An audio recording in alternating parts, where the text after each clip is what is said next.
Blues side that you played in on and off for 6 or 7 years down there was good enough to beat a lot of the one side, and that was said recently by Dave Norris. Yeah.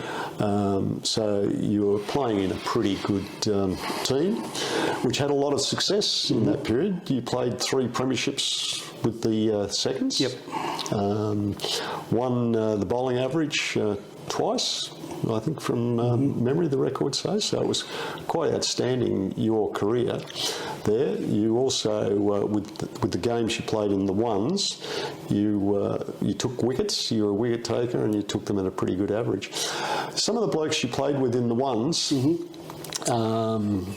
Brian Duggan. Yep. Yeah. Yeah, great keeper. Yeah. Yeah, and a great bloke. Yeah. Ripper bloke. We, my wife and I, and Brian and his wife at that stage, Lynn, we got on quite well. We socialised a fair bit. So Brian was a ripper bloke. Yeah, he was really good. Yeah. Steve Harvey. Steve Harvey, went to school with Steve. He gave me grief at school, Steve, because Carlton would regularly beat Collingwood in the grand final. So he'd get stuck in me. But there was Gus and Ronnie Brentall. Yeah, brilliant. Groucho was hard on me. He was tough on me, and at stages I thought to myself, why? What have I done? Even Killer was pretty hard on me. But as I played and sort of matured a little bit as a cricketer, I got it that they were just pushing me. Yeah. To be. They thought I could be better than what I was. Yeah. So they were great captains. Both of them. There was a story that Nort tells this very well. Actually, there was a period in my bowling where for a season I was strained down leg side for whatever reason. I don't know. So at the nets, Killer got a pad, and he put the pad down, and he said, "You got to bowl the ball, and you can't come off until you hit the pad. I don't know, 10, 15, 20 times in a row or something." So I did that. I worked on it. It straightened me up a little bit. Then I don't know. A few games later, we were playing out in the middle there, and I'm coming into bowl. It's going down leg side again, and Killer's in first slip. F this and F that, and not standing there with his arms crossed. And what's going on? The balls are going down leg side for buys and all that. And Killer goes, what's happening here? And Nort, something along the lines, he said, "Oh, well, you haven't got the pad out in the middle of the track, so he doesn't know where to bowl." So, but they were good. Eddie, of course. I've probably missed a lot. Dave Robbo, he was a great opener. They were pretty good players back then. Yeah. And you played in a losing grand final? No. I think I played in the losing grand final again at once. And I think we might have been at home as well. Right. So I remember being a bit sulky in the rooms after the games, a bit devastated that we'd lost. Yeah. Okay. Yeah, I can't remember who was against, but yeah. Yeah. So not a bad record. 3 winning grand finals, which is unbelievable. Now, there was that famous one where the PRM or Ringer or Dave Norris was captain. Yeah. And you won by a run or two. About that, A bit of a wet track. Very wet track, yeah. We shouldn't have played, but they made us hang around for a fair bit. Ringers come up to me and he said, "Bali, we can't play today. So you've got come in when you bowl your first ball, just slip over and just say to the ump, it's too dangerous, to play." So I've gone back and running the bowl and I've jumped up and I knew straight away when I went to ground, I said, this is not going to work because it did not feel right, Lee. It was shocking, and the umpires looked at me and he's gone, up you get back, keep bowling, we're going to keep playing. So, that didn't work, that trick. But, we shouldn't have won that game. They had a pretty vocal crowd giving us grief. And it was at Frankston, wasn't it? Yeah, it was at Frankston, and I think Tom and Rita Harvey were calling through for scores and all that, and I think we got a couple of wickets early. And then we just went through them and it got down to the last wicket. Yeah. I think they needed 2 or 3 runs or whatever, and we managed to get them out. But you bowled a Yorker, I think, didn't you, to clean up the tail ender, But and it was wild scenes after that. We were just running everywhere and hugging and back in the rooms. It was very. I can't remember what separated the 2 change rooms. If it was a partition or something, I don't know. But we were really, letting them know, and we gave the crowd a sense as we walked off the ground. So yeah, that was pleasing. And went back to the rooms, and so I think the ones had won early, went back and drank and drank and drank, and yeah, it was good. Great day. One of the best days I recall. Yeah. Sensational. Yeah. Now, you played through to 90-91 and retired from Preston at the end of that season. So you would have been roughly how old? 91, I would have been 29. 29, yeah. So was there a reason why you retired? We just moved into our place, just got married. No, I was married for a few years, sorry. I think our first son was born. I think I just got a bit sick of the travelling. And I never, not being disrespectful to the game of cricket, but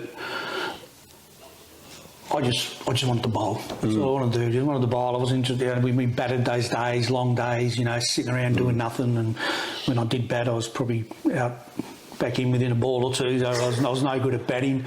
And just spending those long days away, then driving back home and get home late and all that. And I thought, there was a bloke, I can't remember his name. He was, Bruce Hewish. From Epping Career Club. He'd been ringing me for a few years, come down and play. And Shane Topham was there at that stage. Mark Hyman, who played sub-districts, Malden, or Port Melbourne, actually, I think he played for. They were down there. So I thought, I'd just sort of just play a bit of local cricket. I was only there for about 4 years, maybe 4, maybe 5, I can't remember. Captain coach for a year, and my last year there, Phil Joblin came down. Okay. And he took over, and we lost the semi-final or grand final, can't remember. So, and then that was it. I'd had enough. Just wanted to do other things. Well, one hell of a career crammed into 8 or 9 years or thereabouts. 198 wickets at around about 18. 198. Yeah, 198. I blame Scotty or Norton on those 2 I didn't get. So, you also had a passion for footy, and you've got 2 boys. What are their names? Anthony and Jack. Anthony and Jack. Yep. So they started footy at Roxburgh? They both started under 10s. They both, when they were 10 years old, they started playing. So Anthony went through and played seniors. Yep. A couple of premierships. He, not playing this year, he's packed up and moved to London. And Jack, who was about 4 or 5 years younger than Ant, he followed the same steps, and also playing seniors. He actually ruptured his knee last year, so he had a reco and come back halfway through this season. He hasn't won a grand final yet, so but he's still young, he's got time. So they're both heavily involved. You've had a big role in the club. You've officiated, been a coach, I suppose team managed, been on the committee, list management. I coached 18s for a few years, coached the reserves for a year, and did the other little things like, run water. Was a runner for a few times. I was stats for the seniors for about 3 or 4 years. And last 5 years I've been list manager, so just recruiting and contracts. And, and you're now a life member. Life member, which is fantastic. Honour, outstanding honour for the effort that you've clearly put in. Now, you obviously, we can't conclude an interview without you talking about the Magpies. You've been a passionate Collingwood man for us. A lot of pain, but a couple of glory years there. You enjoyed round 23 this year? Yes. Did you? Yes, it was like winning a premiership. Yeah. Did you ring Scotty and Steve? No. I know they'd probably be thinking of me, so I just let them suffer in peace. No. Yeah, no, that was good. From where we were last year to this year, but just the change, a transition. Like new president, half the committee was new coaching staff. And we only really added Lipinski and picked up Nick Dacos, so there wasn't much of a change to the playing list. And what McRae's done has been nothing short of extraordinary, you know, just pleasing to watch. Even as a neutral supporter, I'm sure that there's a lot of hatred for those that don't follow Collingwood, but I'm sure they would have enjoyed watching them play. And we'd go to those games, I'd come home and I'd have to watch the replay again, because that last 10, 15 minutes, it was always a blur. Just siren game. We say, how do we do that? How did we win that game? How did we pinch it? So it was good to watch, but next year's another year, and like we were saying before, nothing's guaranteed. That's right. We'll start again. We'll start again. So you look incredibly well for a bloke who's 61, but you've had no shortage of health issues in the last half dozen years. Yep. You had a cancer on your head. Yep. Tell us a little bit about that. Yeah. It was my wife actually who. I was 53, 54, maybe something like that. And she goes, "You've got to go to the doctors. You're at that age now. You got to get your bloods done, and just start looking after yourself." I thought, yeah, I'll go. And then I thought, look, I better go. So I went there, and they checked. I had a reddish lump on my head, which turned out to be cancerous. So I went into theatre, and under a local, they scraped that out and cut it out and stitched me up, and I had skin grafting on that because the roots had actually grown a bit. And then the week later, I went in for as a result of some of the results of my blood test. I went into and had a biopsy on my prostate, which I then found out was cancerous.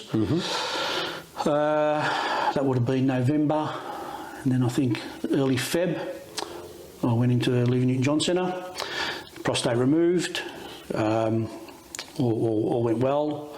Then about 2 years after that, my PSA reading started to rise, so that wasn't ideal. So I think I had about 8 weeks of radiation treatment every day, Monday to Friday. That's been 3 years now, and touch wood, everything's okay. So I still have my regular blood tests, but going well. So just message for everyone, all the males out there, just go and get your test done. If it wasn't for my wife, we wouldn't be sitting here now. So having this interview. So go get your test. It's just a blood test. Yes. It saved my life. So, yes, absolutely. Yeah. So life's pretty precious to you. But you're still working at 61? Still work. Still going. Still enjoying my work as such. Yeah. So you're in the rag trade, logistics. I'm doing the logistics now and work with our 3PL in. Getting the orders out and so forth. So been a change. I was warehouse manager for a while prior to that.